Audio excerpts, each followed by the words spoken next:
Weebs, gamers, anime fans, it is time.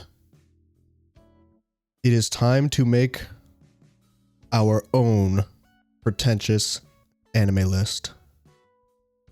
Recently, Joey Beisinger, the anime man, he released a video detailing the most pretentious anime tier list. And we're going to respond to it with our own, with the same tier list. You know why? Because I think we can do better. I think his list wasn't pretentious enough. You know, people really give Joey shit for being pretentious. You know what? His list, not pretentious enough. I think we can do a better job. I think he had too many high rankers. Just like the latest chapters of Tower of God. Too many high rankers. So, we're going to go ahead and get started here. And we're going to make our own version of this tier list. So here's how it works. We've got absolute favorite at the very top here. We got one of a kind, amazing, great, good, okay, and then all the way down to mediocre, bad, and no opinion at the bottom. And we have got quite an eclectic selection here. But basically, we're just going to be going through this list. We're going to be ranking them according to what my tastes are. And seeing if I can prove that I'm even more pretentious than the anime man. The man who's had this reputation, this ridiculed reputation for being pretentious. But we'll see. We'll see. Let's go ahead and get started here. Right off the bat. Legend of the Galactic Heroes. Actually, haven't seen it. I have to put no opinion on this. It is on my watch list. I really desperately want to watch it, but haven't gotten around to it yet. Same thing with Technolize. Also have not seen it yet. Actually, just watching Joey's video caused me to put it on my watch list to make sure that it was there, because I thought it was, but it wasn't. Let's see, Monster. I have started the manga for Monster, but again, haven't seen the anime. So yeah, as you can tell, this is already pretty pretentious because I haven't seen any of these. But seriously, Cowboy Bebop. Now, if I recall correctly, I think Joey put it in great or amazing. I think I'm going to put it in... Cowboy Bebop is pretty hard to forget. The music is legendary. I love like the episodic format of it. I love all the characters, especially Faye. Faye's backstory I think is very interesting and very tragic.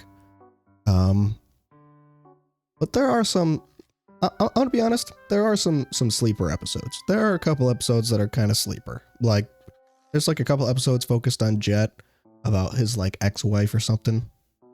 Not that interesting. Not super interesting in my opinion. But, so for Cowboy Bebop, you know what? Let's put it in...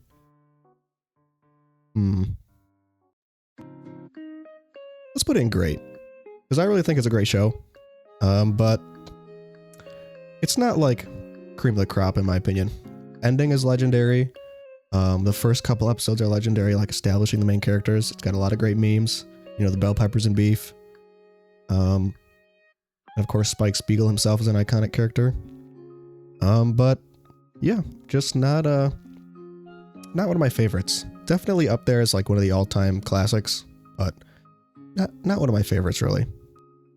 Mononoke. Also haven't seen this. It is on my watch list. Excuse me. So I'm gonna have to put that again in no opinion. Evangelion. Peak. I can't remember what Joey put this in. I think he put it in amazing. I'm gonna put this in one of a kind. There simply is no other anime which is like Evangelion. It's one of my favorites. It's not like my favorite ever. But there probably isn't a single episode of Evangelion that I don't enjoy. The characters are probably some of the most iconic anime characters ever created. That's even just saying that is an understatement. The directing as well, like Hideaki Anno's directing style is just so electric. It's so unique, and the pacing is just so, like, every time I watch an Evangelion episode, I just get pumped up, especially like the military sequences where, like in the very first episode, they're fighting the first angel. The ending, obviously controversial, but I sort of view it as like, it was one of those things where at the time it was very controversial, nobody liked it. But as time has gone on and as the series has matured and as the audience has matured over time, it's become like some of people's favorite. I love, I mean, this is only talking about the series, but I love the ending. Even the original final two episodes, episodes 25 and 26. I think they're some of the most creative ways of like depicting like a character deconstruction. And it's really unique in my opinion because it captures what was going on at the time in the real world with like the production of the show. It captures like the production issues that they were having, and it also manages to portray like what is happening inside of instrumentality during the final movie once the end of Evangelion came out. So I think it's really cool that we get like the two versions of the ending. But yep, Shinji goated, Asuka goated, Rei goated, Misato goated, all those characters are goated. So you really just can't go wrong. If you haven't seen Evangelion, watch it. Toradora. Toradora, I'm actually going to disagree with the Anime Man here because Toradora is probably one of the most goated romance shows I've seen. I liked it way more than Golden Time.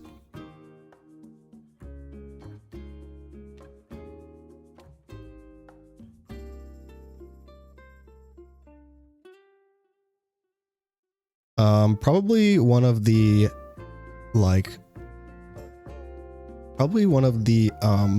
best romance anime that I've seen. I mean, Taiga's like one of my favorite characters. Ryuji's a great character. All the side characters are great. The blue-haired chick, whose name I can't remember, she's great. And Golden Time, I don't know. I know that Joey and a lot of the boys, they love Golden Time and they say that it's better than Toradora. But I honestly feel like even though it takes place in high school, I feel like a lot of the characters in Toradora, I feel like the story is just slightly more mature. The main things I remember liking about Golden Time are Coco, or I think it's Coco, right? Coco, and then Bonri, their relationship is great. But all the side characters in Golden Time, I was like, I can't remember a single one of their names. I can't remember a single one of their arcs. There's a lot of great elements of Golden Time, but I don't know. I just think Toradora is better. Oh, and the Ghost Bonri stuff, that was just so bad. It like really ruined like the latter half of the story for me. Toradora, yeah, it's just classic. I'm gonna put it in. I'm gonna put Toradora in great. It's really great. Samurai Champloo. I'm kind of on the fence with Samurai Champloo on whether it's better than Cowboy Bebop or not. I know that Joey said it was better than Cowboy Bebop. I'm Slightly inclined to agree. I think there are aspects of Cowboy Bebop that are executed better, but overall I think the characters in Samurai Champloo are just more fun. And there's some episodes in Samurai Champloo that I specifically remember. Like there's an episode where the main guy with the red coat, it's been so long since I've seen this, I don't remember like any of the characters' names. I think Mugen is his name. There's like an episode centered on him where he like gets beat and knocked unconscious and like falls into a river, and they play like, there's like this whole sequence where they're playing like some ancient Ryukyuan singing or something to that effect, and I just remember that sticking with me.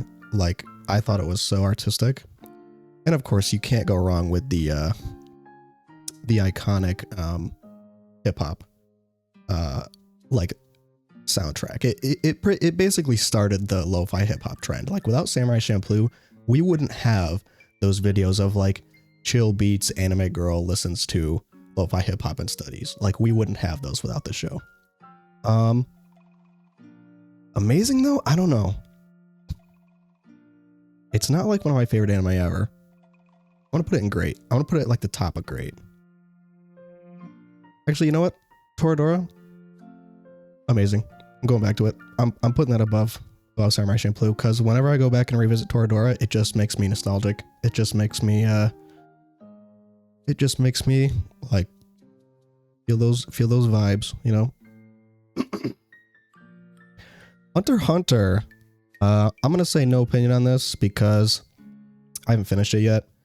Honestly though, the only opinion I have is that I think the first arc is very difficult to get through because the first like 20 to 40 episodes where they're just doing like the training arc, it's very, very slow and very like not super interesting in my opinion. So I kind of put that on hold until I am interested in going back and watching a shonen show again. But yeah, pretty much no opinion on the anime. Haven't read the manga either, so gonna disadvantage on that one. Wolf Children, peak. It's peak. Wolf Children is one of my absolute favorite movies ever made, period. Not even just anime, like movies altogether. And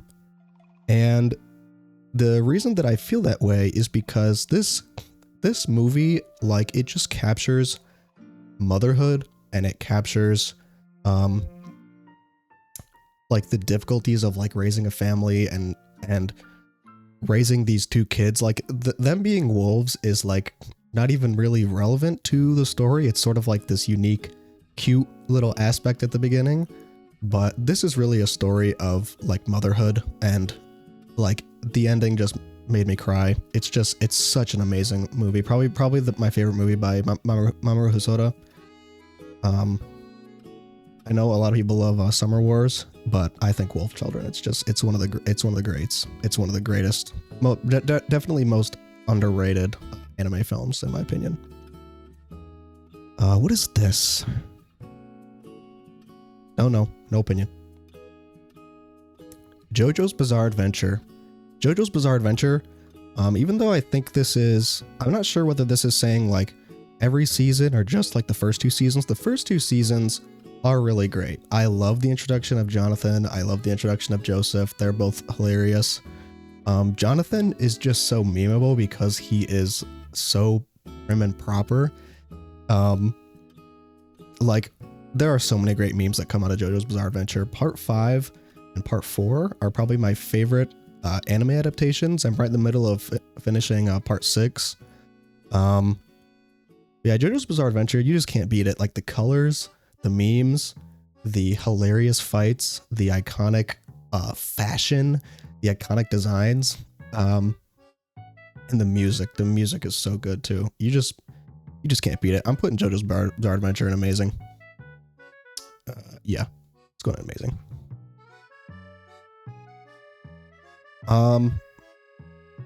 Attack on Titan.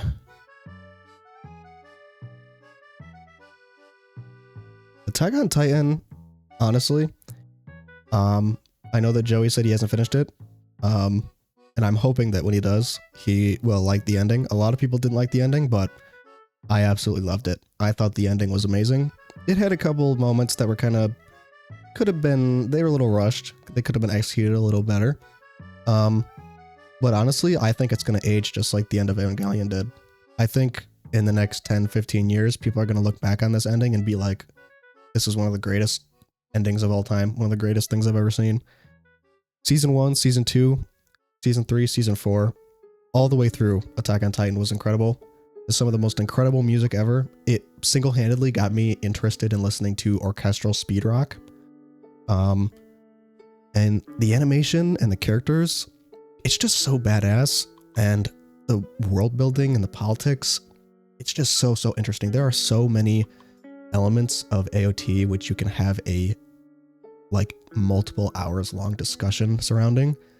And not even just the fact that it got as popular as it did, but the fact that its characters and their decisions and the world that the characters found themselves in created such intense like moral and political and societal debate among not just like regular anime fans, but anybody who had seen the show. Yeah, I mean, it's one of the all-time greats, and it's one of my favorites. I'm putting that in I don't know if I want to put absolute favorite. I'm putting it in one of a kind, right alongside Evangelion. This is the Snafu show, my romance, whatever it's called. This has been on my watch list for a long time, but again, no opinion, haven't seen it. Katanagatari, I have kind of an interesting story with. I love the regular Monogatari series. I picked up Katanagatari thinking, oh, it's Nisio and it's going to be, just as amazing. It has, I think, hour-long episodes, if I remember correct, or maybe 45 minutes. I think they're 45-minute long episodes. But this kind of detracted from it for me. It definitely has a super unique and memorable art style. It has pretty memorable and unique characters. The whole shtick is that like the main guy is kind of one of those guys where like he doesn't feel anything. He's like a living human weapon, and like over the course of the show, he gradually like develops feelings. I don't know. I mean, it's definitely a good show, and maybe it's just because I haven't seen it in forever, but there's a lot of parts of it I just don't remember. Like it's not like a super memorable show aside from the art style. Like I don't remember like most of the plot points that take place. So for that reason, I think I'm just going to put it in good. It's good. Would I necessarily go back and rewatch it? Probably not. Devil's a Part-Timer. No opinion. Haven't seen it. Code Geass. I gotta be honest. I've not finished the. I'm literally like in the middle of watching this. I put it on hold because I did my trip to Japan a while back, and I kind of stopped watching it. I'm like halfway through the last season, but as far as I'm concerned, this is pretty peak. I'm gonna put this in amazing because Code Geass, from what I've seen so far, like Lelouch, all the other characters, they're just so like fun and super interesting, and I love the world building. It's very similar to Attack on Titan in that regard. Like it's very political, it's very action heavy, and it has, Lelouch is such a great character because he just has to come up with all these schemes, and it's very obvious early on that like his number one hubris is his pride. Like he basically thinks that like nobody can outsmart him, nobody can take him down, and then he backs himself into a corner, and then somebody has to come save his ass. That's definitely like his number one flaw. I don't know, maybe once I see the ending, because I've heard over and over and over again that the ending is peak, that it'll become one of a kind or one of my absolute favorites, but for now, I'm putting it amazing. Tatami Galaxy, the art, and here's the thing with Tatami Galaxy. I think I gave this like a 9 because it kind of reminds me of like Mob Psycho in terms of the main character's growth. The main character his name is literally just Watashi, which means like I or me or myself. And you're sort of supposed to like kind of self-insert yourself. The main thing I remember about this show is the art.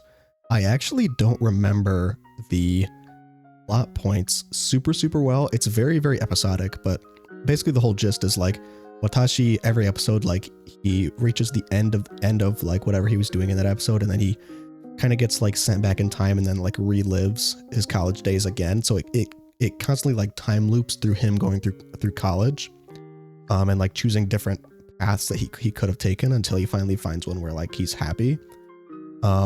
Super interesting concept, incredible art style, very, very unique, very fun. My favorite episode or scene from this is there is a entire episode where like he and this like fratty kind of dude have like a drinking contest, and so they just keep like throwing back shots and like throwing back wine glasses and throwing back shots, and it's just this montage of the two guys going back and forth and drinking and being like, I will beat you, I won't fail, and like they keep taking shots, and every time they take a drink and it switches to a new frame, the art style gets more and more like messed up and more like difficult to parse to like represent like how as they're getting more drunk, the world is getting harder to understand. That was like the most memorable aspect of it for me, that and probably the ending. This, I would probably say, I would put this in amazing, honestly. It's definitely up there. It's not like one of my favorite ever, but it's definitely amazing. And none of these are in any specific order, by the way. I mean, I'm not going to bother to do that.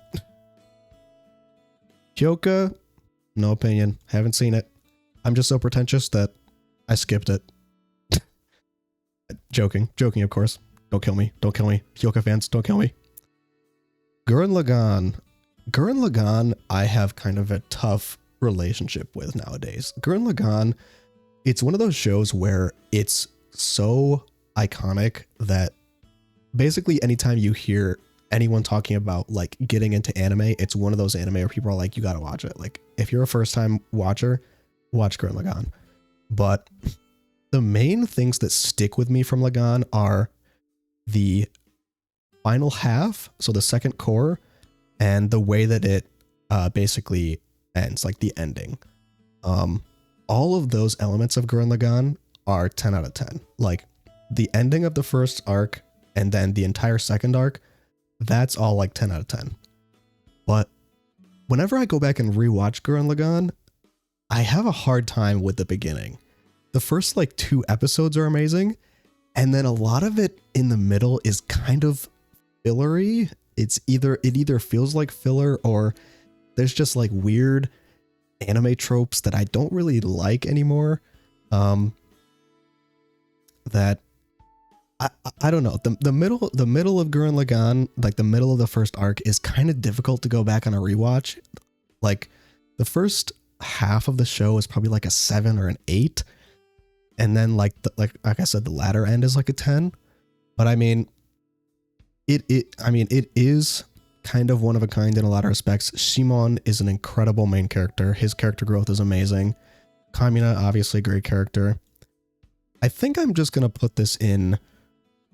Oh, I don't know. I'm gonna put it in amazing because it definitely still holds up in a lot of respects.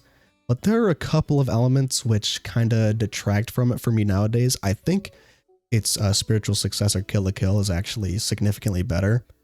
That's probably a super controversial opinion for a lot of people, but I don't know, man. I mean, Kill la Kill, I think just nails every single thing that I love about Gurren Lagann without having the elements of Gurren Lagann that I think haven't aged as well. So moving on from that, we've got Nonon Biori. Nonon Biori, haven't seen it. I have been to some of the countryside areas in Japan, so I can definitely understand like the way this appeals to people that, like Joey said, like people who grew up in that area or people who live there now. But yeah, I haven't seen it. Same thing with Welcome to the NHK. I'm scared to watch this show because I've heard like how depressing it is and how much it focuses on like isolation and loneliness as an adult. And I'm really scared to like watch this kind of show because I'm just worried it's going to absolutely destroy me. I do want to watch it someday, but I'm just nervous. I don't know. Maybe I'll pick it up shortly after this and just like get through it. But I don't know. For now, I can't say I have an opinion on it, but it's been on my watch list for like literally 10 years. And I feel like I'm at the age now where I would actually like appreciate it. Whereas if I watched it like when I was in high school, or even college, I don't really necessarily know if I would have appreciated it back then. Madoka Magica, Puella Magi, Madoka Magica. I think, interesting factoid about this show, I think if you search for Magical Girl, Madoka Magica in my anime list, this will still come up, even though that's not actually the title. The title is Puella Magi, Madoka Magica. But anyway, yeah, this show, honestly, peak. I think Madoka Magica is one of a kind, and I'm not afraid to say it. Like, a lot of people, I think when they watch Madoka Magica, all they remember about it is the twist in episode 3. But I think that Madoka Magica just has so many elements going for it. All the characters are incredibly interesting. Madoka herself is interesting. Homura is super interesting. The blue-haired girl, whose name I can't remember, but I always remember that her voice actress is the same voice actress as Karen from Nisa Monogatari. Sayaka. She is super, super interesting as a character. Like, the amount of like psychological stress that these characters go through and the way it's represented visually was so like compelling to me. And this is probably, next to the Monogatari series, one of Shaft's best visual works. Like, every time that they enter into the weird like witch magical zone or whatever it's called, and all the art becomes like paper mache. Like, the directing and the animation and the visuals of Madoka Magica still to this day are kind of unlike anything else I've ever seen in anime. And in addition to like the deconstructive Faustian narrative elements of this show, yeah, like visually, it's just so incredible. And I would recommend anyone that hasn't seen it in a long time to just go back and rewatch it, because the visuals and the just the way that it's done, it's so good. Like, they were coming, Shaft was going in, they were going in with this one. They were cooking. They spent like a lot of freaking budget on Madoka Magica. Ping Pong the animation. I gotta agree with Joey on this one. This is definitely one of a kind. Honestly, I might put an absolute favorite. Ping Pong the animation, I have never seen any show which looks like this. A lot of people are put off by the art style. But this show, it's like the peak of what a sports anime should be. It doesn't go on for too long. It's only 12 or 13 episodes. Music by Kensuke Ushio, one of my favorites, one of the GOATs. All the music is incredible. It's such a, like, yes, it's about ping pong, but it's really about the characters. Every single character that they introduce has like such a unique and amazing character arc. They all go through significant growth, like Robot, Echo, Kong. They all have such amazing character arcs. There are so many moments in this show where like the music is playing and the characters are just like, either they're playing it in one of their matches, or they are or it's like set in, there's this episode right in the middle, which is like a Christmas episode, where like they show each of the characters like spending Christmas in their own way. Some are out getting drunk, some are spending time with family, some are like out on a date, some of them are, you know, spending it alone, like in their house without anybody there. It's a super emotional episode. This show is just great all around. It has incredible atmosphere, probably one of the best adaptations I've ever seen. It's definitely one of my absolute favorites. Anyone who doesn't watch it because of the art style, like, you're really missing out. You can say it's ugly, but in motion, it's... Ergo Proxy, have not seen this one. It's been on my watch list a long time, but I've heard a lot of people say like this is like an edge fest. But I don't know. No real opinion. I haven't seen it, so. Shigatsu wa Kimi no Uso, or Your Lie in April. Honestly, mid. I'm gonna say it, mid. It's cry porn. It's cry bait. I will say, similar to what Joey said, the main thing that I think is likable about this show is the arc of the main character playing piano, because he kind of, now he doesn't literally go deaf, but like he basically lives in a world of gray and he can't like hear the notes anymore. So that element of the story is nice, but I really think this show is mediocre. There are a lot of elements that I don't like. I really don't like how predictable it is, like the way that the story ends. It's a very cheesy and kind of out of nowhere romance, in my opinion. Like, I feel like this girl never shows that she likes the main character, like, at all throughout the story. There's this one side girl character that I really don't like. She's kind of like a mean person throughout most of the story, but we're supposed to like feel bad for her.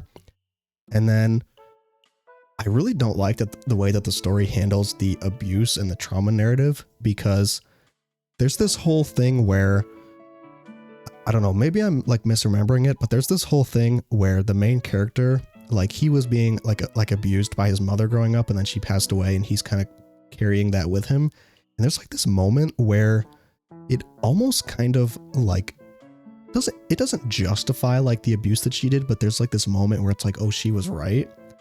I don't know, maybe I'm misremembering, but it just, the way it was presented really rubbed me the wrong way.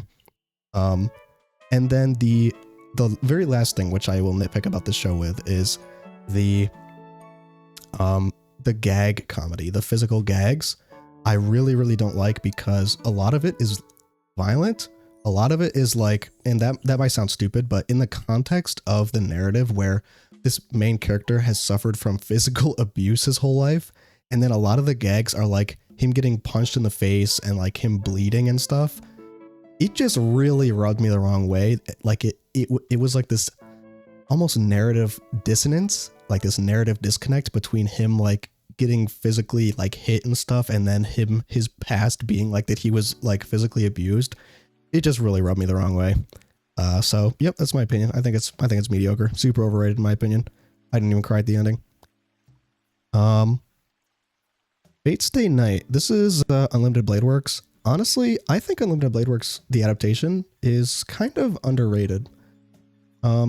It's not like the most incredible thing you'll ever see. It's fairly predictable. It's fairly like standard Fate fare. But it was the first one I saw, and it's what kind of got me into Fate generically. I'm not really like a big Fate fan, but I appreciate it for what it is. The animation is godlike. You know, Unlimited Blade Works, more like Unlimited Effects Works, Unlimited Digital Effects. So I'll say it's good. I think it's good. I think it's okay. Well, not okay, but it's pretty good. Steins Gate. This one might be slightly controversial. So Steins Gate, even though it's like the pinnacle of this used to be like the pinnacle of like, oh, I'm a pretentious anime fan, in my opinion. Like, if this was one of your top anime, because it's very like, it used to be very like, oh, you're not smart enough to understand this show, or like, oh, you stopped before episode 7 or whatever, like whichever episode like the plot twist happens, like, oh, you don't understand it. Steins Gate, it's a very good show. I will admit that. Like, narratively, it has very few flaws. The only thing about it that I think is where it hasn't aged super well is, I think in the animation and the art, it's very, very 2011. Like, especially with the color palette. I know that like the point is it's kind of supposed to be like this kind of digital looking, kind of grayscale, but I really think that the art has not aged super well, especially in comparison to the art from the visual novel, which is stunning. The character designs, especially from the visual novel, are just gorgeous. And I really don't think that the Steins Gate adaptation captures like how incredible the character designs actually are. And the ending is good, but I also think it was kind of predictable. So I mean, Steins Gate, yeah, it's up there. I'd probably say it's great. I think when I was younger and I watched it, I would say it's amazing because it like has all these incredible narrative like twists and turns.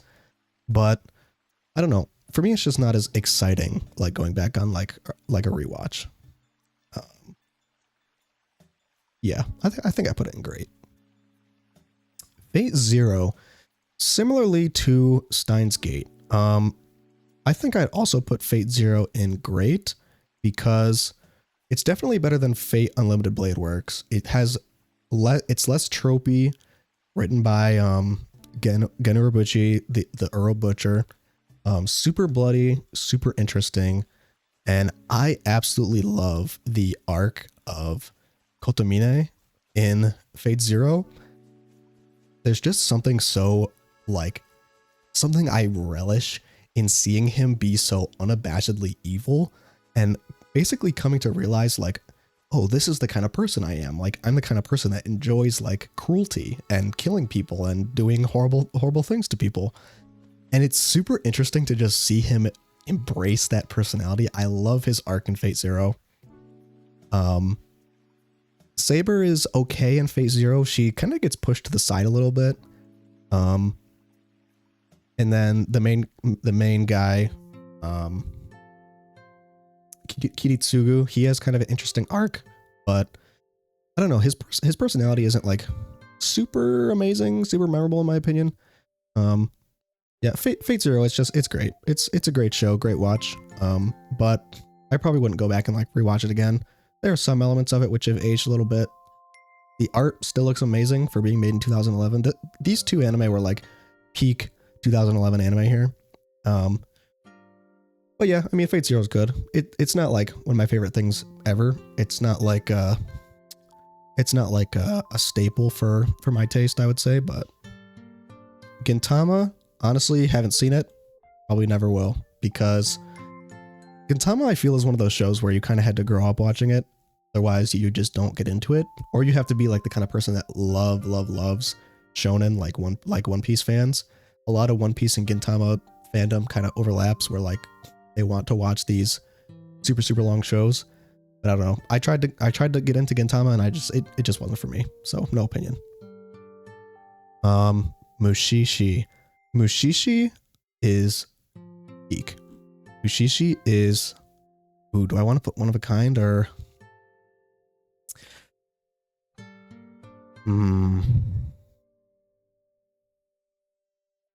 This is a tough one.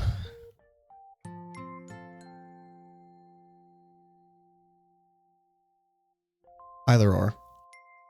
Well, I don't know. Yeah, I'll just put one of a kind, because Mushishi is, it's such a difficult show to describe, but it's such a spiritual and relaxing show. And I think that the anime really elevates itself way above the manga with the atmosphere and the music and the very nice detailed animation. Ginkgo is one of my favorite protagonists because he just has like these very unique hidden depths, which I don't think a lot of people appreciate, and he's just super cool. Like, Mushishi's definitely not for everybody. It's very episodic, it's very slow, very slow burn show. It's very like calm. You would really have to like sit down and relax to like put it on and watch it. But ever since I watched it when I was younger, it's been one of my favorites. It's just one of the most relaxing, literally spiritually engaging shows that I've seen. I could watch Mushishi like any time of the day, any year. It's the only show where, for a good reason, I've struggled to like stay awake while watching it because it's just that relaxing. And I'm sure to a lot of people that means that it's boring. But hey, this is a pretentious list, and so I'm just gonna be pretentious and say that it's peak. It's one of a kind. Don't know what this is. And here we go. I can't even disagree with Joey on this one. Bakemonogatari, the Monogatari series as a whole, absolute favorite. Monogatari series is peak in probably I keep saying peak, it's gonna sound repetitive and annoying, but It's like you just cannot go wrong with Bakemonogatari. There is not a single element of the show that I don't enjoy. The directing, the characters, the dialogue, the art style, the animation, the music. Everything about this show, like, and its style, it just speaks to me. It's just something where you kind of just have to watch it to experience it. I have never had one show cram so many things that I like into one thing and have them all like be cohesive together. Everything about Bakemonogatari and the Monogatari series in general, it's just amazing. Like, all the characters are great. They're all extremely memorable. It's probably the hardest show for me to pick like a favorite character from, because I just love every single character that much. Like, their arcs and the way that they're written is so great. And the dialogue especially, like, never have I seen before in an anime, or in many things in that case, such witty and engaging banter. And it just makes the character relationships that much better. Not to mention the world building is pretty good. Like, the whole oddity and spirituality thing it has going on. It's just amazing. It's like perfect Shaft weirdness, and the writing and the characters are all just, it's just so good. And the character designs are amazing. I love Vofan's designs, but the anime character designs as well are just, oh, they're just so good. Has like probably some of the best girls of any anime ever. Like, and it makes me really sad that since this came out in 2008 or 2010, I think 2010 for the anime.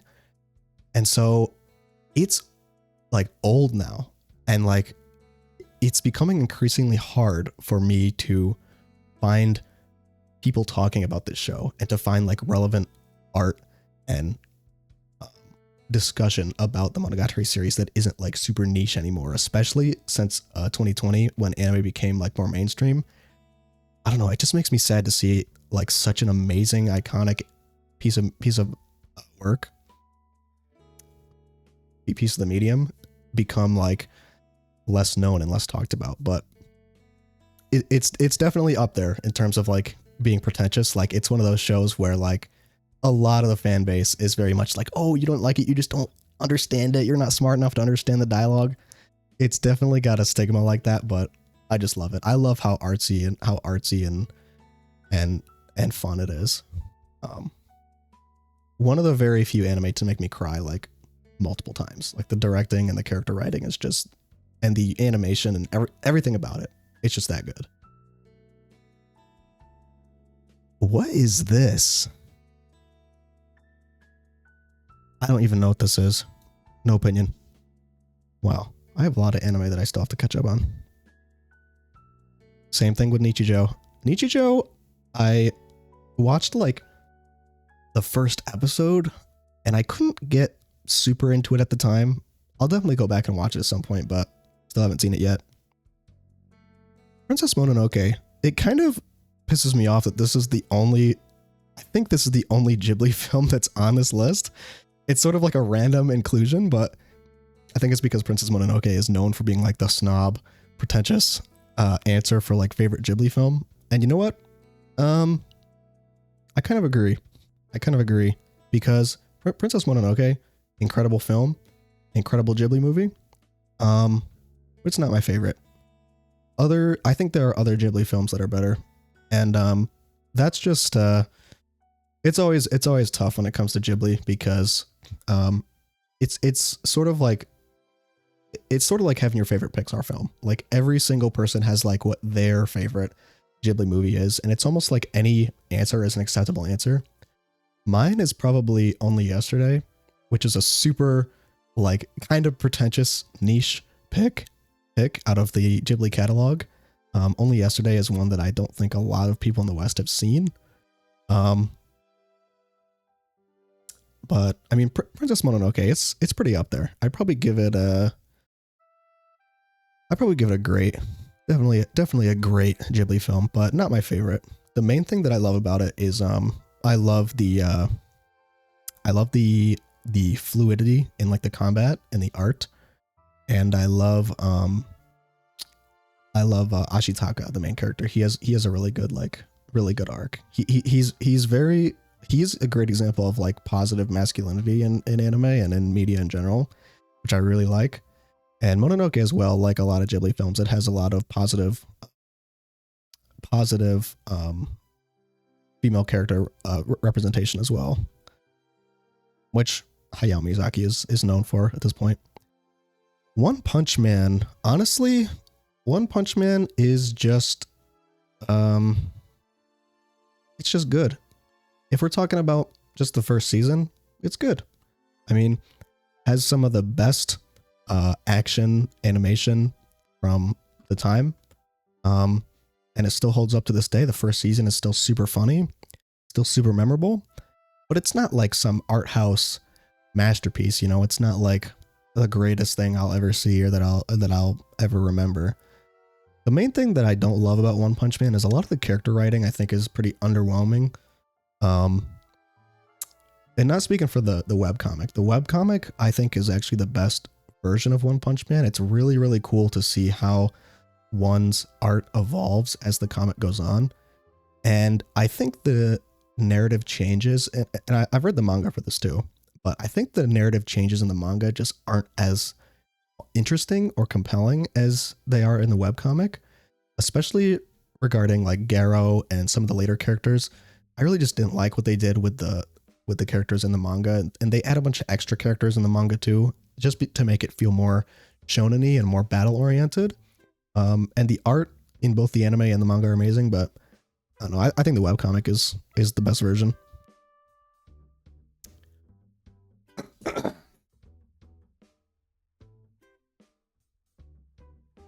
All right, K-On! I've only seen the first season of K-On! And I've only seen it once. And I remember it was kind of one of those shows I watched like in the background. Like I wasn't necessarily fully like paying attention when I probably should have been. I don't know. K-On! It's like top tier, cutesy. Like just it just has a really, really good like feel good vibe. I think I'll just put K-On! In good. Maybe my opinion on that will change when I go back and do a rewatch of it, because I want to rewatch the first season before I finish it. I really don't remember a lot of what happens in the first season. Animation is super good. Characters are super cute and memorable. Yeah, I mean, that's about pretty much all I have to say about it.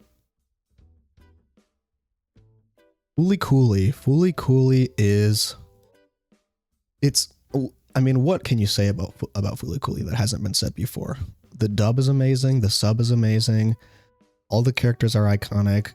It went on to inspire so many things. This is pretty much the beginning of like where all the Studio Gainax and the Gurren Lagann and all those tropes like started. Even like Evangelion too. Fooly Cooly, like, it has so many memorable moments and episodes. I love the episode where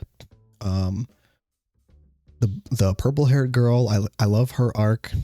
I love the episode where the television guy is like out by the church and he sprouts the wings and then he flies. There's just something about Fooly Cooly which you really cannot capture in words.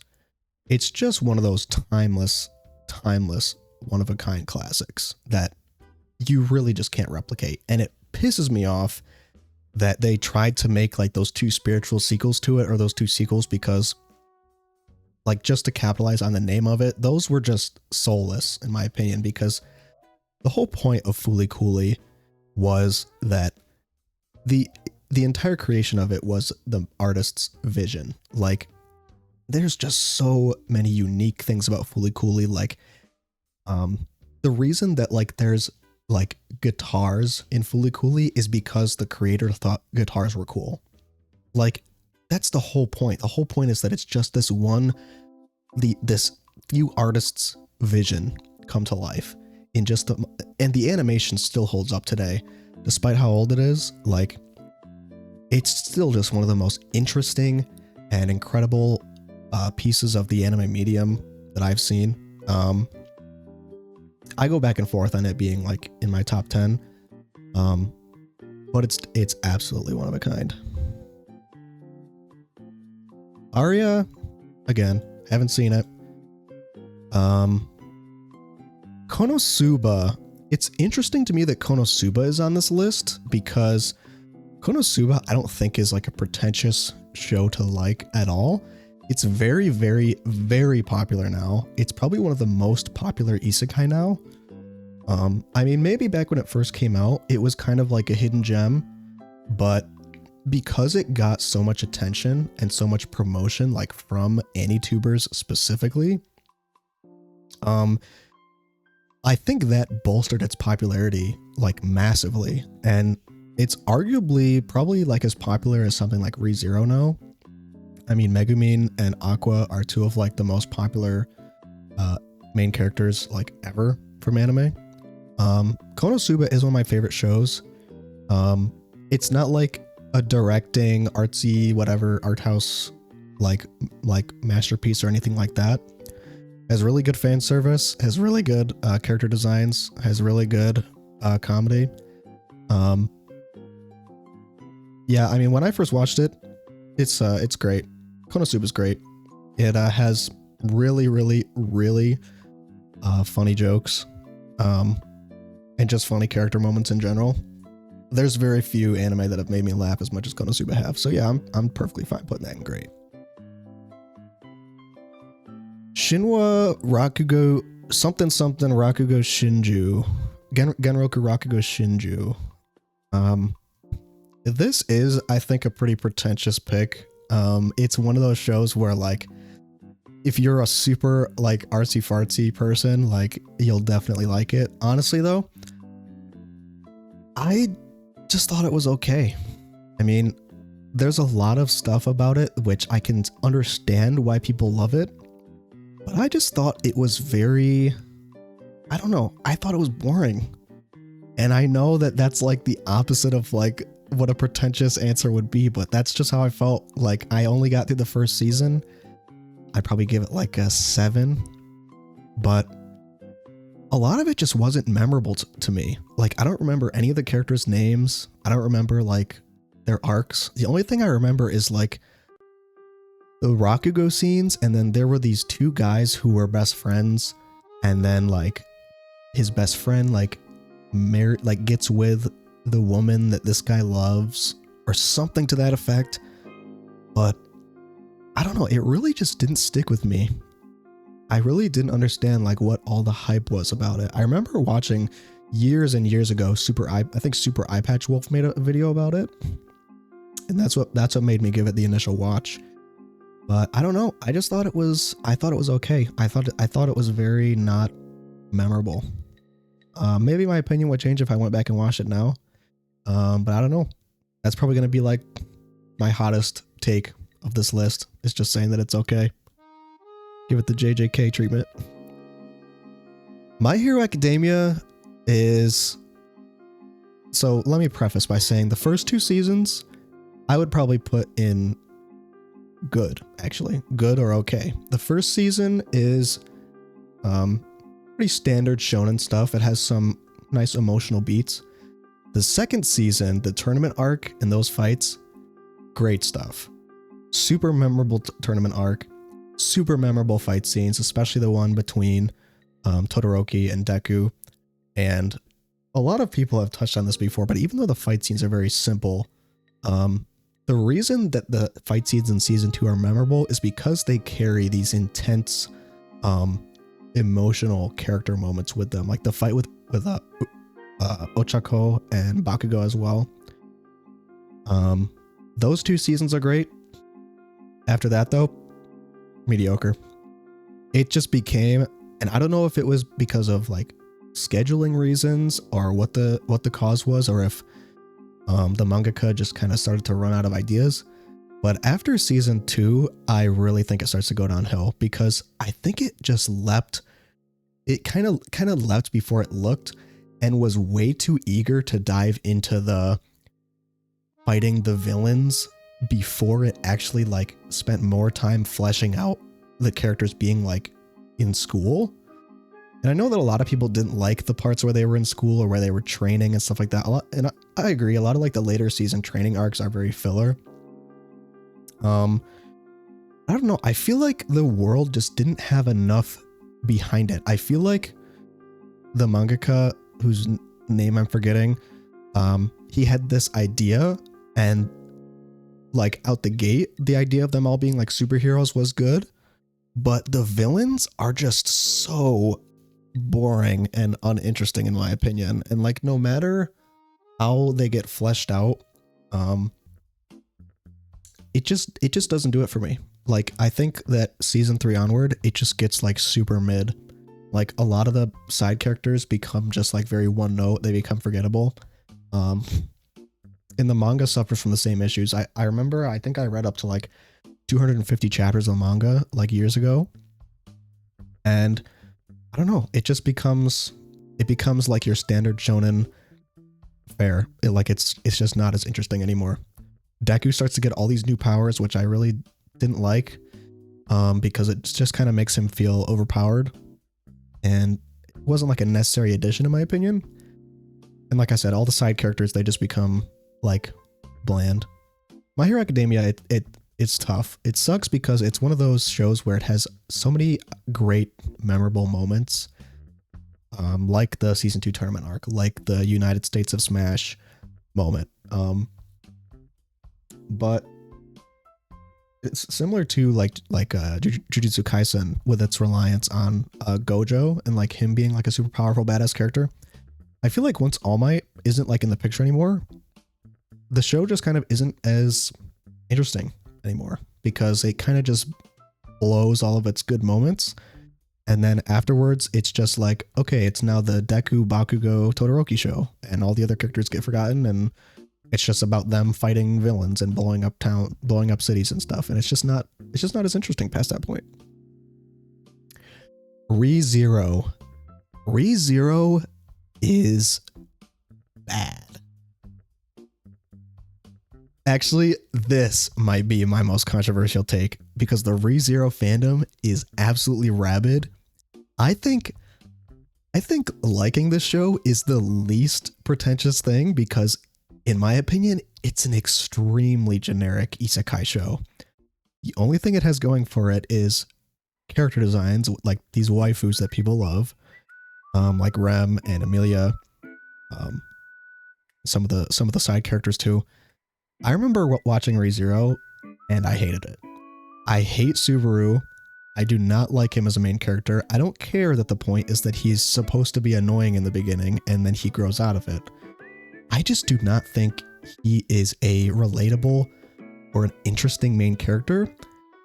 A lot of ReZero to me is just suffering porn.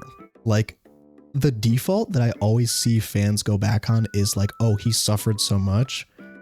But trying to put Subaru on an equivalent to a character like Guts, or a character like Eren, or a character like, who else? I don't know. Like, it just felt, especially in the first season, it just rings hollow to me. It's very, very shallow, very hollow, like, form of character development.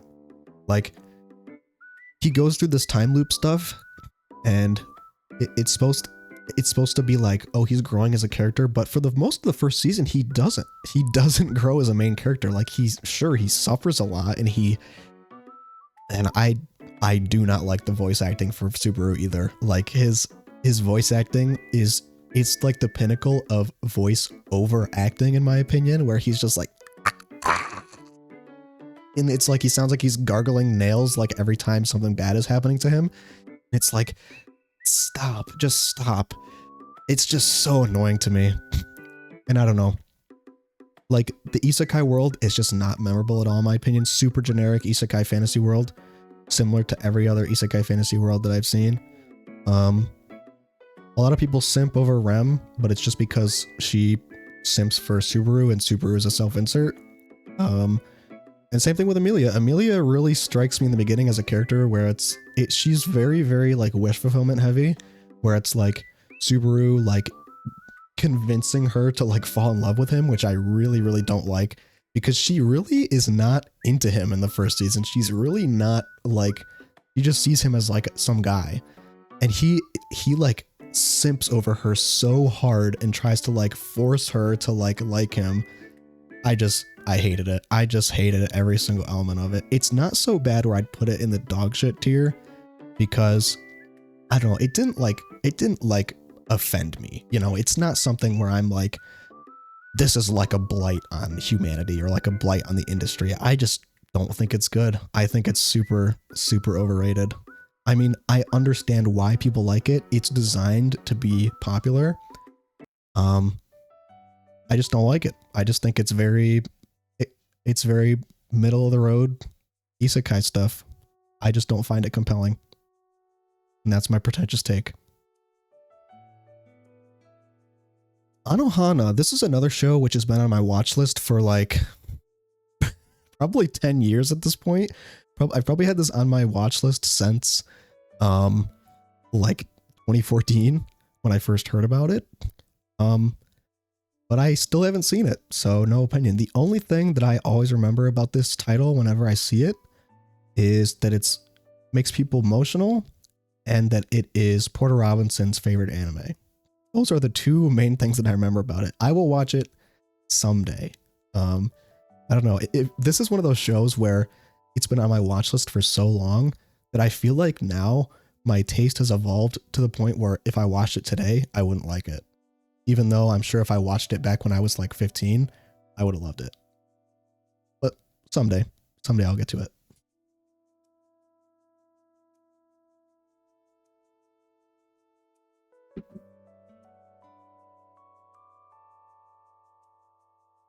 I'm gonna take a break. I'm gonna blow my nose.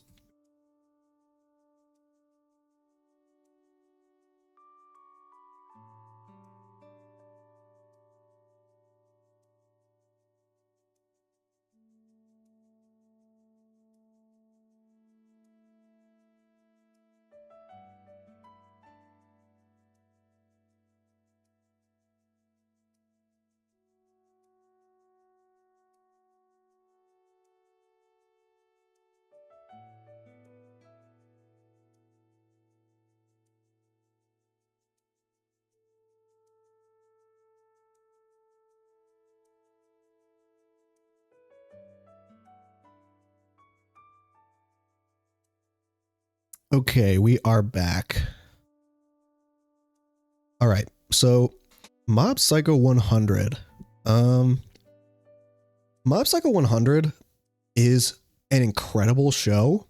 I actually don't think it's pretentious to like this show because I think it was designed to just be a success. Like the decision by Studio Bones to kind of do like translation of the original art style, I think was an ingenious choice. It definitely makes it stand out way, way more than One Punch Man.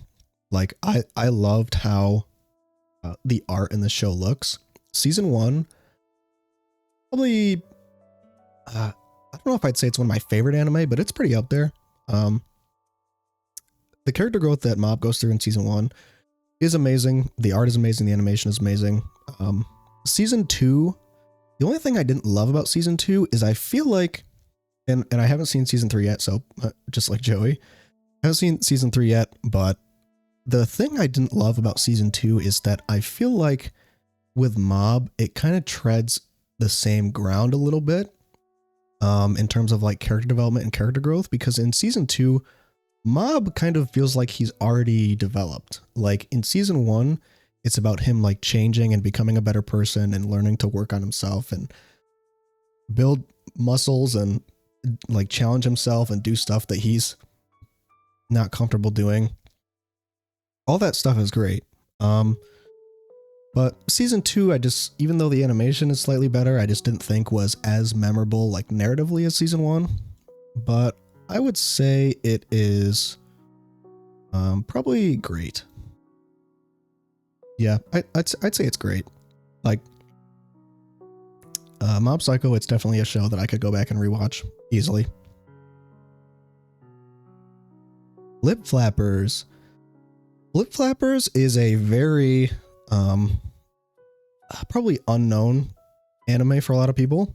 I don't know if it's like a pretentious pick, but it's definitely like if you choose it, you're kind of like, oh, it's like a hidden gem. I would say Flip Flappers is just okay. I didn't love it. The art is amazing, but there's a lot of elements to it which I feel are not super fleshed out. Like a lot of the side characters, they don't get like any development really. I don't even remember any of the characters' names. The most memorable thing about Flip Flappers is the animation and the art style, which is really nice. But I would say overall, it's just okay. It just didn't stick with me. And that's okay. March Comes In Like a Lion. Whoops. This is one of my absolute favorites.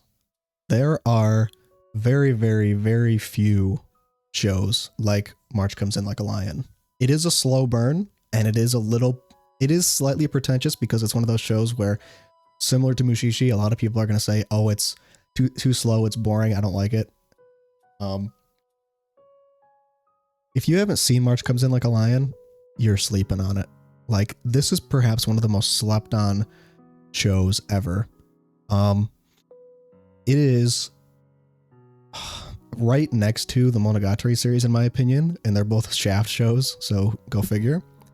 In terms of like the emotional depth of the characters and the animation and the directing, there are so many amazing sequences and shots in this show, where it's just characters like monologuing or characters like talking to each other, or even the shogi matches themselves.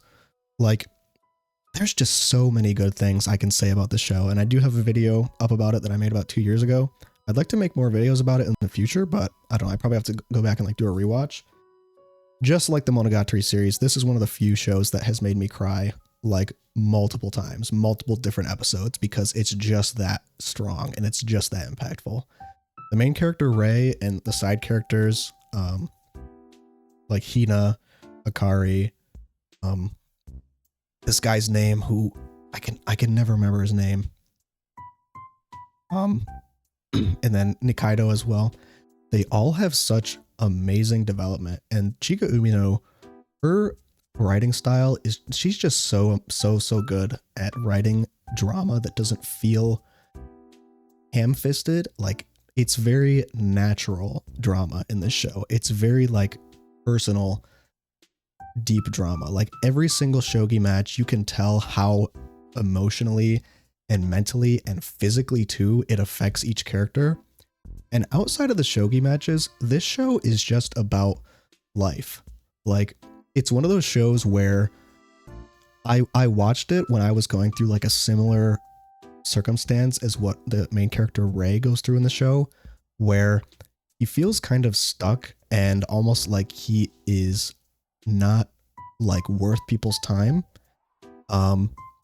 And seeing him overcome his depression and overcome his like self-loathing throughout the show, it was just so amazingly impactful and relatable to me back when I was younger, and even still now. Like, I love this show so much that when I went to Japan, I explicitly spent a day to go to the Chuo district in Tokyo, and I went to the famous Red Bridge and also the famous like white arch bridge from this show. I went to all the real world locations from this show, and when I got there, I was like holding back tears.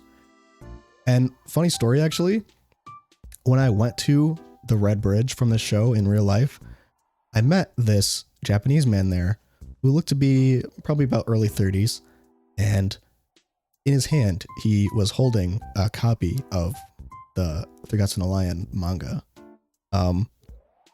And I walked up to him and I kind of, you know, in my broken Japanese, initiated a conversation with him.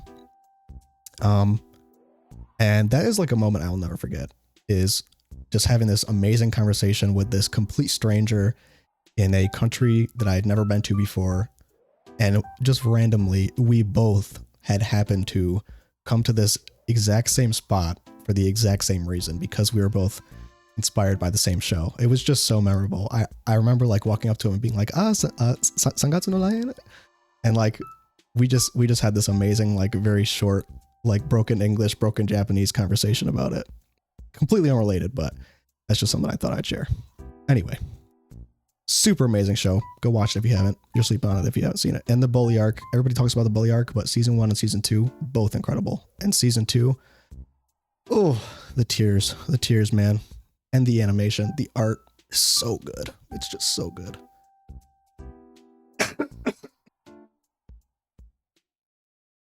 Kobayashi-san. Kobayashi-san is legitimately, it's great. It's great. I'd put it right up there with like Konosuba and Mob Psycho 100. I don't know. I might say this is amazing, actually. I don't think I have it in like my top 10. It's probably not in my top 10, but there's just something so fun and awesome about this show. Like, the art is super, super cute. The animation is amazing from Kyoto Animation. Like, they did not need to go so hard in animating like the action sequences and stuff in this show for being like just this cute slice of life. You just can't not like the show. It's just like just your amazing lesbian dragons. It's just such a good show. Like, and the relationship development between Kobayashi and Toru is very, very good. That's pretty much all I have to say about that. This is what is this show called? Something romance. I don't know. Haven't seen it. Tsurezuri Children, also haven't seen it. It's kind of weird. I think these two shows don't seem very pretentious to me being on this list, but Made in Abyss, great show. Really, really good. Not like one of my favorites of all time. The music by Kevin Penkin is phenomenal. The animation is really, really good. This show has like 1 or 2 moments where I got a little teary-eyed. The only thing I don't love about Made in Abyss is I feel like the exploration of the world is a little too fast. Like, they don't spend a lot of time in each layer of the abyss. They very, very quickly go through each layer in like a couple episodes. And this show also has like some weird like kid fetish stuff in it, which I really wish they would have just cut out of the anime entirely. It's very toned down compared to the manga. I had to drop the manga because it gets kind of gross, but that's all I'll say about that. But I mean, the anime overall, great watch, great characters, really interesting world. Your Name. I haven't seen Your Name, even though like everyone and their mother has seen this, so no opinion there. It's kind of ironically become like this movie to like shit on because so many people enjoy it. Like, I feel like disliking this is more pretentious than liking this movie because it's very like mainstream and popular. Overlord, again, haven't seen it. I probably wouldn't like it, I imagine, because I'm not a big fan of like isekai wish fulfillment shows most of the time. Oseki no Kuni, or Land of the Lustrous, is, in my opinion, one of kind. There are very, very few shows like this, and it would be even higher if they adapted more of the original source material. Oseki no Kuni is one of my favorite manga ever written. It has like probably, I would say, Berserk level amounts of like existential suffering and trauma in it. And it honestly made me like, there were parts of the story where the beauty of it and also like the terror of it struck me more than like the Oyasumi Punpun manga. which is notorious for being like one of the most traumatic and depressing experiences ever. But I mean, the anime adaptation for this, I think, just knocked it out of the park. Even though it's a translation from like this gorgeous manga with these like very striking like black and white painterly panels, I think that Studio Orange did an amazing job with the adaptation for this. The story and Foss's growth in this first season, this first arc, is incredible. Foss's growth and development is very, very, very, very good, but also just very like sad and tragic to like watch play out. And the way that they adapted this, like, it's probably one of the most beautiful like 3D animations I've seen. And this might be unconfirmed, but I heard a rumor that like the Into the Spider-Verse movie like almost took some inspirations from this adaptation for like how they implemented the 3D animation, which, if that's true, is amazing. That speaks for itself. But yeah, definitely one of my favorite anime adaptations of all time of one of my favorite manga. So if you haven't seen this, definitely go watch it. Don't be put off by the 3D animation. It's gorgeous. Gorgeous, gorgeous anime. Girls Last Tour. I was very surprised at how high Joey put Girls Last Tour because honestly, it was just okay. I'd probably give it like a 6 or a 7. I mean, it definitely is a vibe. It definitely has a really good atmosphere to it. But other than that, I didn't think it was super memorable as an anime adaptation. I'd like to go and read the manga for it because I feel like it might be better experienced in manga format. But yeah, I just didn't think it was. It's definitely unique. It's definitely like a nice, fun watch, but it just didn't like speak to me, I guess. It didn't like stick out in my mind. It was like, yeah, it was good. It was okay. Nowhere near bad. But I don't know. It's just, it kind of just is, in my opinion. A Place Further Than the Universe. Also have not seen this.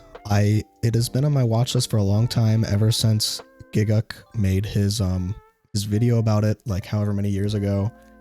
I will watch it at some point. I've heard similar things about this show as like Sangatsu no Lion, where it has like a very emotional character story. Yeah, no opinion on that. Haven't seen it. Darling in the Franxx. Darling in the Franxx is dog shit. I despise this anime with every fiber of my being. I cannot explain hard enough how much I did not like this show when I first watched it. I remember from the very beginning when Trigger and A1 were collaborating, and I do not like A1 Pictures. They are probably like my least favorite studio. Which, I mean, they've made some good stuff recently, like Kaguya. Like, some of their stuff's getting a little better. But for the longest time, back when this show came out, they were not one of my favorite studios. So that was like the red flag of like, I don't know if I'm gonna like this. They've got Trigger on it, but I don't know. In my opinion, this is like Trigger's worst show, easily. It takes every element of like the stuff that Trigger does and boils it down to like all of its worst elements. I hate the main character. He has absolutely zero like character growth or like zero interesting personality traits. He's literally a blank slate for you to self-insert yourself onto. There's so many weird elements with all the side characters that I just thought made them so unlikable. They have like this pregnancy side arc and this one kid that like does a bunch of drugs, and 02. Everybody loves 02 because she's a cute waifu. I hate 02 because she is a fucking abusive ass partner. She abuses the shit out of Hiro and then is like, oh, you just gotta be a man and like you gotta tame me or whatever. I hate 02. Like, she is one of my least favorite iconic like like favorite girl characters in anime. I hated everything about Darling in the Franxx. The animation is trash compared to most trigger works. The story is generic, half-baked. It feels like a watered down ripoff of like any other Gainax or trigger work. It steals like so many things from like Evangelion and does them like 500 times worse. Like this, in my opinion, this is like the Drake of anime. If Ava and Gurren Lagann and Kill la Kill are like the Kendrick, this is the Drake. That's how I feel about Darling in the Franxx. And the ending sucks. The ending is awful. And even people who liked Darling in the Franxx didn't like the ending, but I think it was terrible just all the way through. There was no part of the show that I liked. It just promotes so many bad things. It promotes this romantic vision of like the abusive relationship between the two main characters. This guy with the blonde hair is like a simp who gets rejected by blue-haired chick who I also didn't like. She like rejects him, and then he like is like, oh, that's fine, I don't care if I'm your second pick. Like, he has no spine. And I was like, oh, it's just so bad. All the characters are so forgettable, and ugh, I hate the show. Dog water. Okay, what is this? I've seen this before, but I don't know. I just don't know what it is. I haven't seen it. Serial Experiments Lane. This is probably, I don't remember what Joey picked, but this is probably the most pretentious like show on this list. It's like maybe this or like Perfect Blue. I don't know, probably Serial Experiments Lane. I'm gonna say no opinion because I've gotten like halfway through this show. I got like 7 episodes in, and then I put it on hold. I didn't drop it, but I put it on hold because I just wasn't like in the mood for the kind of show that Serial Experiments Lane is.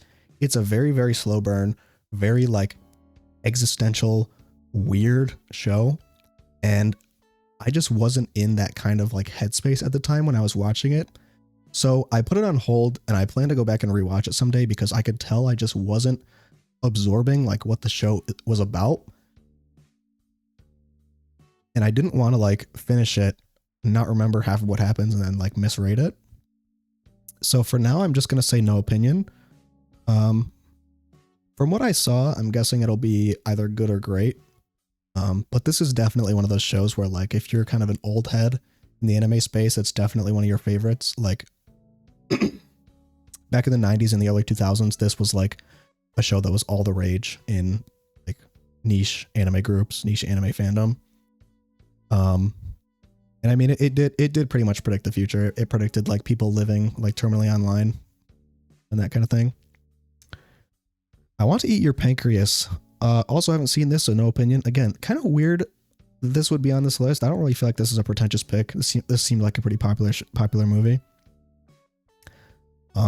Slime Isekai. Also haven't seen this because, I don't know. Just like I said before, I'm really not into like Isekai shows that much. I might go back and watch it on like a rainy day. Same with Goblin Slayer. I tried to read the manga for Goblin Slayer, but I just couldn't get into it. It's okay. It's very episode 1 was like rage bait for a lot of people. It kind of pissed a lot of people off because it had like some controversial material in there. But if you're like a D&D fan, I'm sure that you'd probably love Goblin Slayer. Goblin Slayer kind of kicked off, in my opinion, like what is now this like resurgence of like traditional fantasy anime like Frieren and like Dungeon Meshi, where instead of it being isekai, it's more like traditional pure fantasy, where it's instead of being an isekai show, it's actually like similar to like D&D and like those more traditional fantasy styles where like each person plays like a very specific role, more similar to like loader type fantasy. But no opinion on that because I haven't seen the anime. I read like a couple chapters of the manga, and I ended up dropping it just because it wasn't super interesting to me.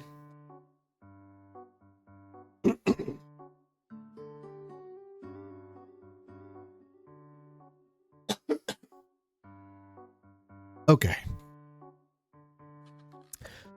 Let's see. Bunny Girl Senpai. This has also been on my list for a long time. Again, no opinion, because, man, I have a lot of shows on here with no opinion. I mean, some of these have been in my backlog for so long, and I'm like even worse than Joey when it comes to like not watching anime anymore. Yeah, I mean, I've heard a lot of great things about this. The only thing that, like, I don't know, I don't want to like speak on something I haven't seen. The only thing that kind of puts me off about seeing this is I've heard, or from what I've seen, is that it kind of rips on the Monogatari series a little bit in terms of like the style and like how it's very like, oh, every arc is like a new girl gets introduced. Kind of like a similar show, similar style. So I'm not sure if I would like it or not. I'm not sure if I would watch it and be like, oh, this is similar to what I already like, or if I would be like, oh, this is a ripoff of Monogatari. Not saying that's what it is, but that's kind of like why I've been wary to actually go and watch it. Grand Blue. Honestly, I'm just gonna say Grand Blue is just okay. The Grand Blue manga is one of my favorite manga. It is so funny, and the Titan faces that they draw. This is a monthly manga, so it takes forever for the new chapters to come out. But I remember back in COVID in like 2021, I binged this manga. I watched the anime first, and I thought, it's kind of okay. Then I went back and I watched the manga, and I realized the manga is fucking hilarious. If you are looking for something funny, just like a good time, definitely go read the Grand Blue manga. The anime, though, I really didn't think it was as funny. I don't know what it was, if it was just like the animation or the fact that like, because the way that a lot of the jokes in the manga are executed are very like they're page turn jokes. So you turn the page and there's like some reveal or some funny drawing that makes it like funny. And the pace of the manga, I think, just is better than the anime. I don't know. This adaptation just didn't live up to the manga, in my opinion. It doesn't stand out as much. And I think the jokes just don't land as well. So that's why I was kind of surprised, because when I watched the anime, like I said, I watched the anime first, and I was kind of like, eh. Then I read the manga after, and I was like, holy shit, like this is amazing. So I would say that the Grand Blue adaptation, it was just okay. I mean, if you're just looking to like have a good laugh, then the Grand Blue adaptation is funny, but the manga is just way better in my opinion. Clanad. I gotta put no opinion on this. I haven't seen After Story. I've seen like 7 episodes of the original Clanad, and I dropped it because it's just one of those shows where I think because I didn't watch it when I was younger, I just can't watch it now, because there's so many parts of especially the first season, and I can't speak on After Story, but from the episodes that I saw in the first season, a lot of the story just doesn't like make sense. They keep like introducing all these characters, and then they'll talk, like the characters will talk as if this character has already been introduced. And I was like, what is going on? And I don't know. It's a lot of early Clanad is just cringe to like go back and watch now. It's very, very like 2000s anime. I don't know. Maybe I'll go back and like muster through it just to see like what all the hype is about with After Story, but I just couldn't do it. I couldn't get through the first season of Clanad. It was so like cheesy and corny. But I know this is like a fan favorite of so many people. So I'll just say no opinion, because even though it wasn't, I wouldn't say it was bad. I just dropped it because I was like, this clearly isn't going to be my thing. It's just not my thing. Okay, Violet Evergarden. So Violet Evergarden, I think is, do I want to put good or great?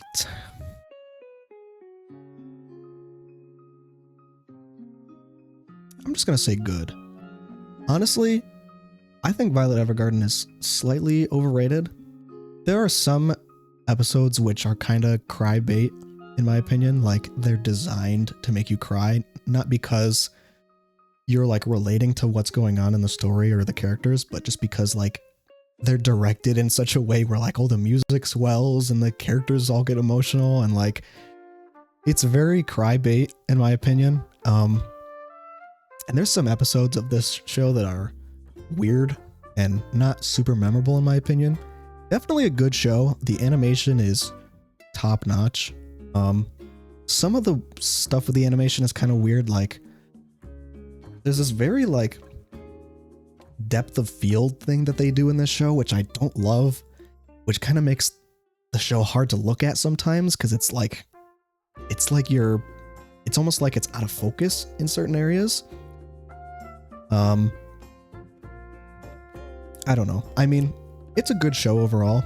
Violet has like a good arc, even though it's like obvious what her arc is going to be the entire time. I would just say good for Violet Evergarden. It's not like one of my favorite things ever, but like, would I go back and rewatch it? Sure. Do I want to? Not really. It's good for what it is. I think if you're into like cry bait shows, if you want to like spend a weekend crying, then it's a great show for that. But otherwise, it didn't like stick with me for very long. Definitely a good show, but not like top tier in my opinion. Zombieland Saga, again, kind of weird that this is on this list, sort of a bizarre pick. This show, I don't know. The only reason this show is memorable is because of the rap scene that got like memed really hard. But the show is just kind of bad, I think. None of the characters are really memorable. The only memorable parts are the rap scene and the very beginning where the girl gets fucking hit by the car. It's really unexpected. It's definitely a unique premise. But I don't know. I just don't think this anime adaptation stuck the landing. And it's not bad in a way where like I hate it. It's just not a good adaptation in my opinion. A lot of their mid and later episodes use like really, really bad, ugly CGI for like some of the dance sequences. As an idol show, it just really doesn't like hold up in my opinion. I think if it wasn't for like the memeable aspects of this show, it would have been forgotten about by now. And it probably will be forgotten in a couple of years.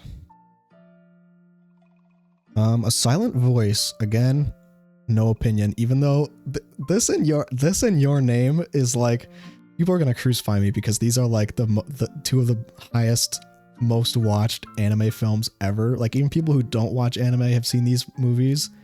These are like the two movies outside of Ghibli that have made it to like a mainstream audience. But yeah, no opinion because I haven't seen it. It does kind of read like cry bait a little bit on the surface. Just because it's like a high school drama with like a bunch of like sad moments. I don't know. That was just like when the trailer came out, that was like my first surface level opinion of it.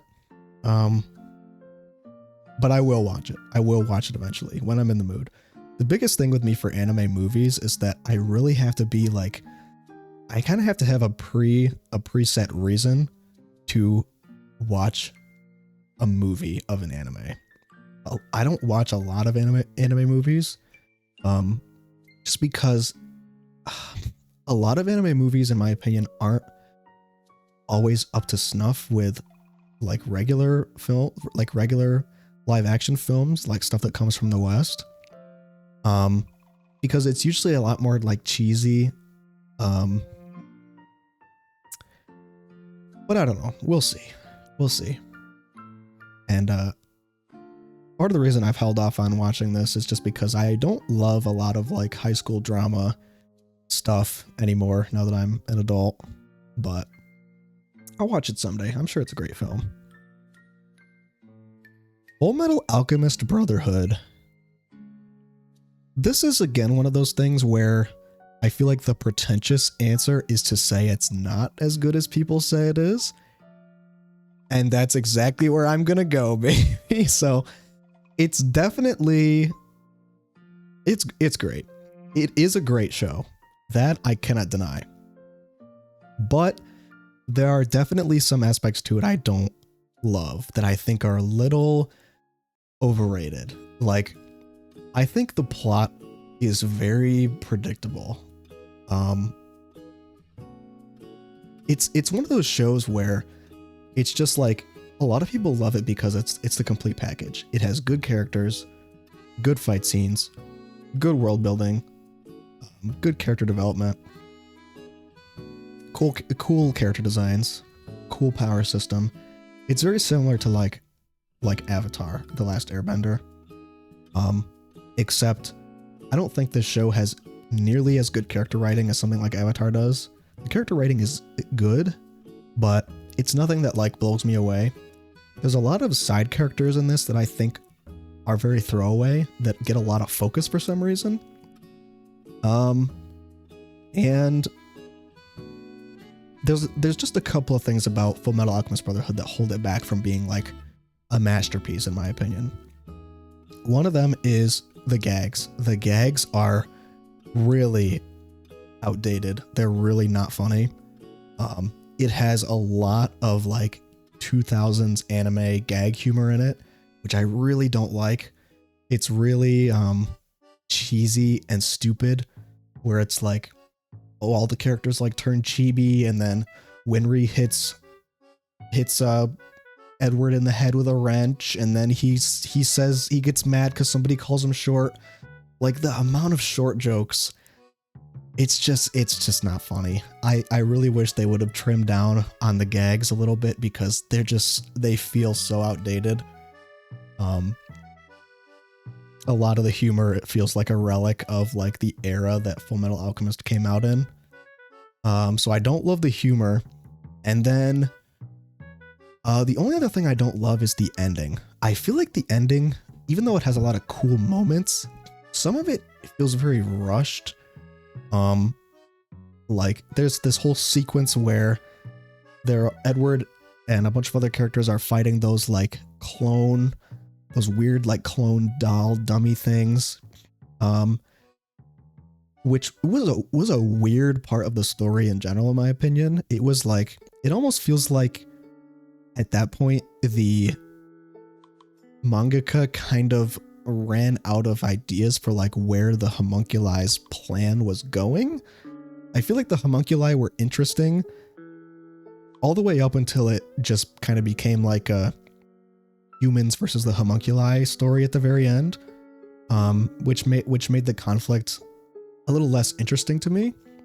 And then some of the final fight scenes, I don't know, it just feels like they throw a bunch of powers and then the good guys win. Like, at least regarding like Edward's final fight. Alphonse, goated character. He's the best character. If you don't like Alphonse, don't even talk to me. All right, wrapping up here, almost done. Promised Neverland. Honestly, this is pretty mediocre in my opinion. Promised Neverland, the first season was good, but even before the train wreck that was season 2, where they just bombed it and dumpster fired it and made people who actually liked it just disappointed all of those fans. Even the first season I just thought was okay.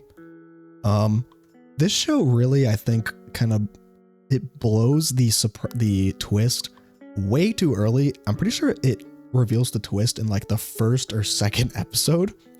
I think it would have been way better if they revealed parts of the twist in increments, where instead of revealing like the reason why the kids were being killed, they only revealed that like they died when they left the orphanage, instead of revealing like what happens to them, like where they go off to.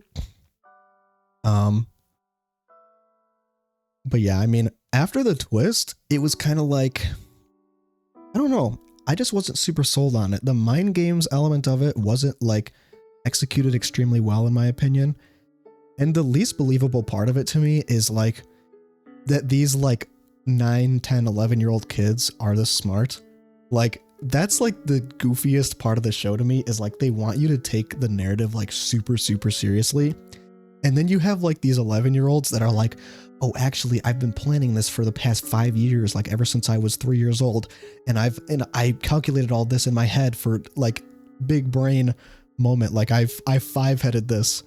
And I'm like, this is so just unbelievably like unreal. The shit that these kids are coming up with. That part of the show I didn't love. So yeah, overall, it was just mediocre in my opinion. And I can't speak on the manga. I've never read it. But yeah, this show, it had a chance to be like one of the greats if it like continued with all the hype that it had, but it just fell flat on its face. Kaguya-sama, the anime adaptation.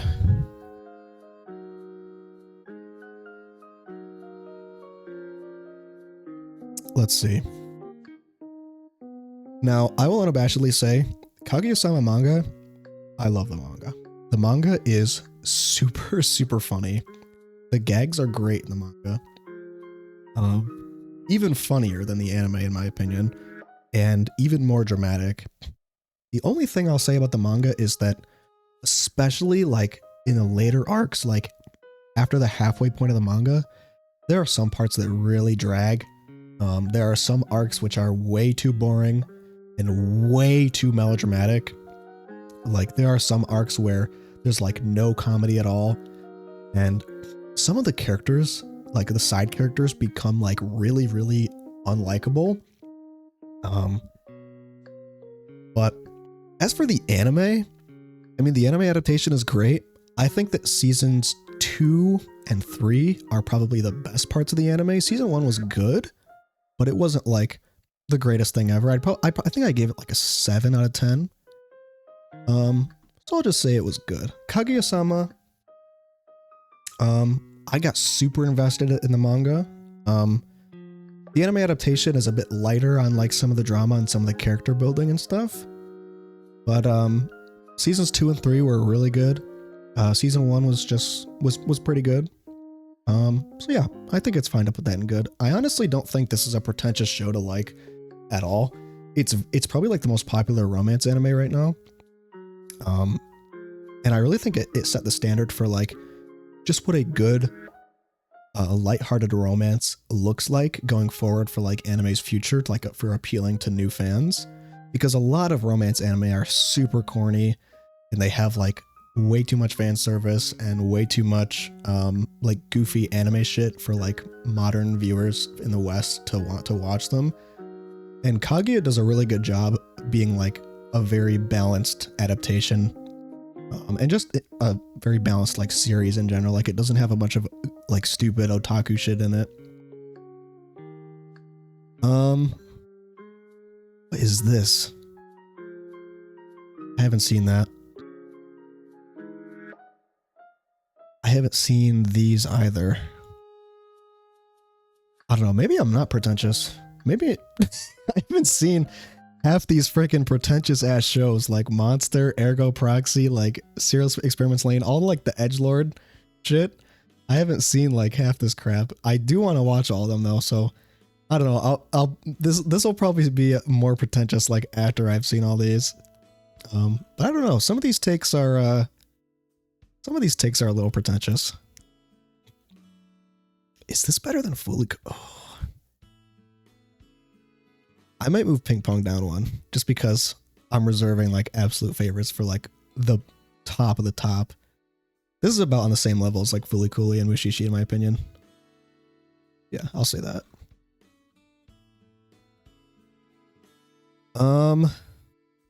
Utena. So I'm actually in the middle of watching Utena. I have it on hold right now. I haven't finished it yet. so I can't really give an opinion on it. My guess is that I'll probably love it because I love its style and its atmosphere, at least from what I've seen so far. But I haven't finished it yet, so I can't speak on it. Perfect Blue, same thing. Haven't seen it yet. Like I said, I'm terrible with watching anime films. I'm really trying to like finish up the Ghibli catalog, and then I'll go back and I'll watch like all the Satoshi Kon films. It's like a crime. I haven't seen those yet. But Perfect Blue speaks for itself. Like, you can say you're pretentious for liking this, but I mean, in like Western Hollywood films, saying something like Requiem for a Dream is your favorite definitely comes off as like a pretentious answer. But that movie was like borderline inspired by Perfect Blue. But I don't know if it would be as pretentious to say that Perfect Blue is like one of your favorite anime, because anime in general is more like, it's more pretentious than film critics can be often, in my opinion. And then Hibike Euphonium, also haven't seen it, which I probably won't watch it. I just have no desire to see like cute girls playing instruments. I mean, sure, it's good.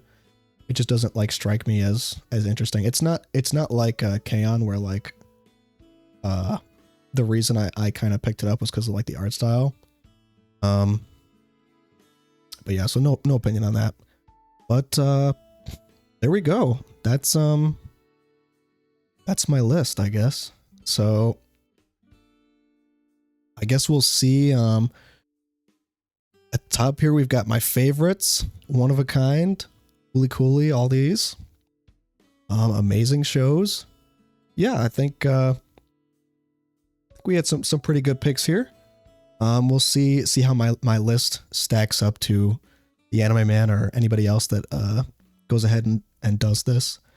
But so let me know what you thought of my picks. Was I more pretentious than the Anime Man's picks? Was I not more pretentious?